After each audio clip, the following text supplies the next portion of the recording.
What's up, guys? It is Jonathan with One Big Impact. So really quick, I want to make a video on an unboxing, and I will do the review part later of the Texas barbell.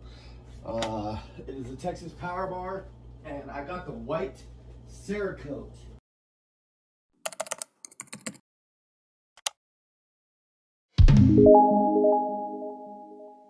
Okay, first of all, I want to say, please like, share, comment, and subscribe to the video.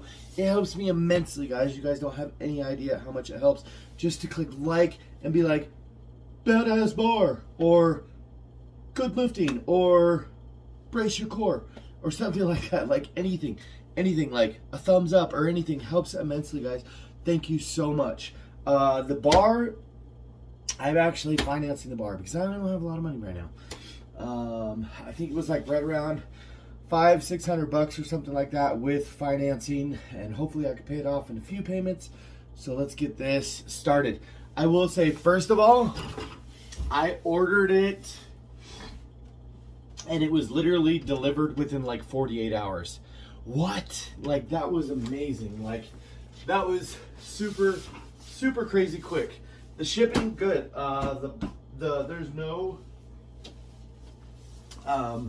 There's nothing like that is jacked up about the box in any way. I'm trying to get a knife here. Holy crap, that was like really difficult to open. I like broke a sweat. Like, if I had to imagine maybe like a hammer, a little grinder or some screwdrivers or something, I literally had nothing. What ended up working was I cut it with this like sawed edge knife. Anyway, holy crap, that was tough. So packaging is great. All right, got the end off. Now, shit, where am I gonna put this to?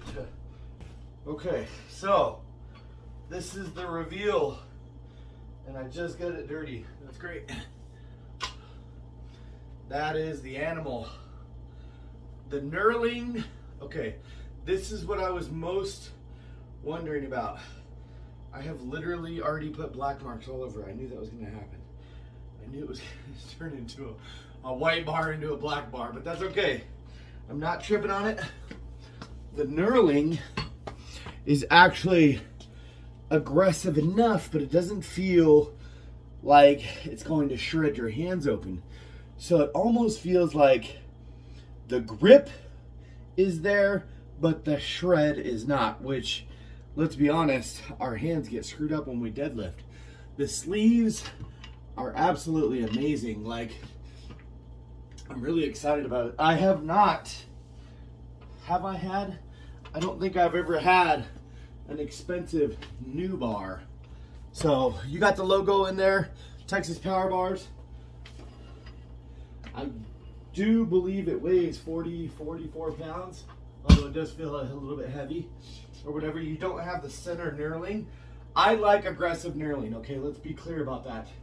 But the number one reason I got this bar is for the loadable sleeve length right here. So it is 18 inches versus some of my other bars are 15 and 16 inches, which is the difference between a whole freaking plate. So that's exciting. I will be taking this, I believe it's this weekend. I have to do a RP 10 of a double. So you'll be seeing this at the end of the video. I will put that here, and this will be breaking in that bar. A deadlift bar compared to a normal bar, just so anybody knows that's out there wondering, a deadlift bar is going to be a little bit thinner. It's not going to have the center knurling, so it doesn't get stuck in your midsection or anything like that. The sleeve length with this one is going to be a little bit longer, but that doesn't mean it's going to be like that on yours. On like a road bar or anything like that, it's not necessarily going to be how that plays out for you. But the main benefit behind a deadlift bar is going to be the thickness of the bar is going to be a little bit smaller diameter. like 27 millimeters, 28 millimeters versus 32 millimeters or 30 millimeters, 31.5 millimeters. If you are looking to compete with this type of bar, you're going to have to go with like USPA or another federation. They will not be using these in USAPL. So just keep that in mind. I always train on a deadlift bar and then I just compete on the other bar. It doesn't matter to me. I prefer having the other benefit behind these. I'm trying to check my time. And that is the whip factor. The whip factor is a visual thing after a certain amount, like 500-600 pounds. But I am still under the impression that even though it's lighter, you know, 300-400 pounds, even though it's not visual, it is going to give you a whip. What the whip means, a lot of people don't understand. Meaning, like, if I have plates all the way to the end of the sleeves or whatever, I can pull. By the time I get to like mid, I can't do it right here, I don't have enough space. By the time I get to the middle of my shin, maybe 3 or 4 inches up, the end of the bar has not left the ground, meaning the weights at the end leave and I can start my entire weight at a different and higher point on my leg, meaning like it works more like a block pull or something like that. So it's great for overload. The whip is different than a regular bar. Some people like it, some people don't. I would say if you're a deadlift connoisseur and you plan on taking your deadlift to, you know, 5 or above pounds, then it's probably going to be a good beneficial thing. Now let's go lift with it. Come on. Oh yeah, boy, today's the day. Gonna break her in. Why have so much goddamn hard time getting this bitch out of the fucking tube? We're going in.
It is the day after or the morning after using the bar. Do I recommend it? Yeah, I do. It's right there on the ground. The differences between the Rogue Ohio deadlift bar is the one I currently have, and the Texas Power Bar Cerakote is, if you are prone to calluses ripping, I would probably recommend the Cerakote bar. It did not rip my calluses as much as the other one. In the same sense, if you have a problem with grip, it's kind of a trade-off.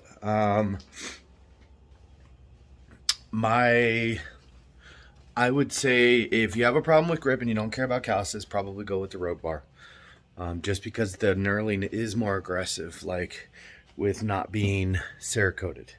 I'm going to stick with this bar just because I feel like it's actually probably going to help my grip. I did feel a little bit of a slip yesterday, but honestly, as you can see in the video, the state record is 628, which is the one I own for Arizona for my weight class, and I did 625 for a double.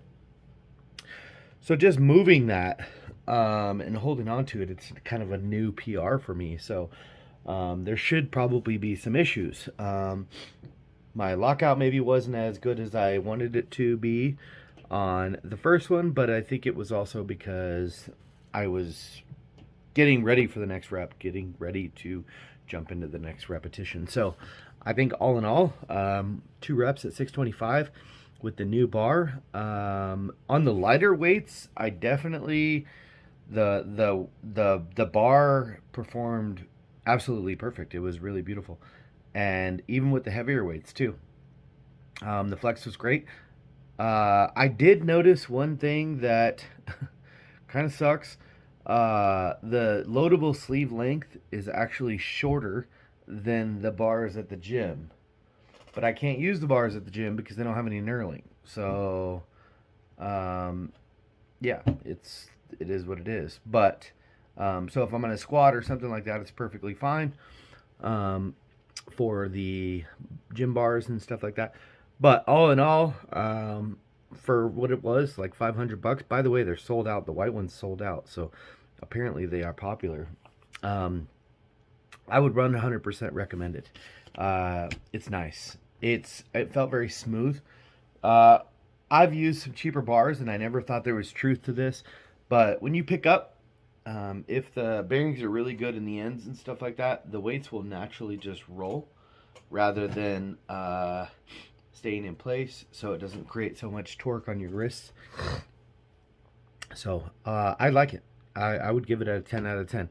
Okay, so let me see. I would give it a 9 out of 10 because I feel like they could have made the knurling a little bit more aggressive. My calluses did rip up though, like, so it's not like a joke. I almost didn't make it through the session because of calluses, but that's just the way it is or whatever. But all in all, it was a good session. I recommend the bar. I'll put it in link in the description below. And yeah, have a good day and happy lifting. Be safe. Bye.